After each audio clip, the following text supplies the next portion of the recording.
Ngesonto eledlule eBontville kwabulawa ingane enezinyanga ezimbili. Ikhansela lakule ndawo lithi iyashaqisa indlela okwenzeka ngayo lesigameko.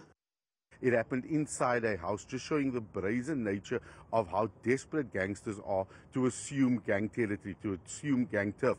And so this whole thing boils down to owning a piece of land which will never be on their name. They'll never own the title deed to it. So we understand the stupidity around it, but we also need to make sure that as a community we are supporting SAPS. Esinye sezikole eMitchells Plain nokuyindawo esithathwa njengezizinda sezigebengu sesiqhamuke nezindlela zokufundisa izingane ukuthi zingazivikela kanjani uma kuhlasela izigebengu ngesikhathi sokufunda.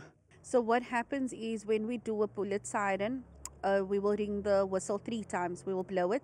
On the third whistle, the learners would know they need to drop immediately to the floor. We close the doors and stuff like that.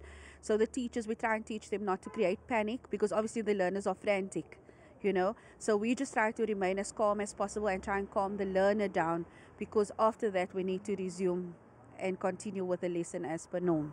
Inhlangano elwa nobugebengu emphakathini iFight Against Crime South Africa isigxeke iziphathimandla zaseKapa ngokufaka ezombusazwe kulesi sihlava sobugebengu eKapa. They are politicizing this in the sense that they are believing that, or they are saying that evolving powers to the city of Cape Town would have prevented this.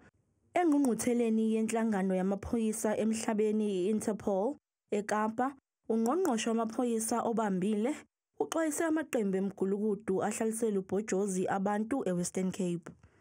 It can't be allowed to continue where you have unruly gangs shooting people in the streets. It's not acceptable. Kubikwa ukuthi kusukela ekuqaleni kwalenyanga kuze kube manje balinganiselwa ema-19 abantu asebedutshuliwe eKapa, kanti ke eningini lelezigameko kusolakala amaqembu emgulukudu kanye nabamatekisi.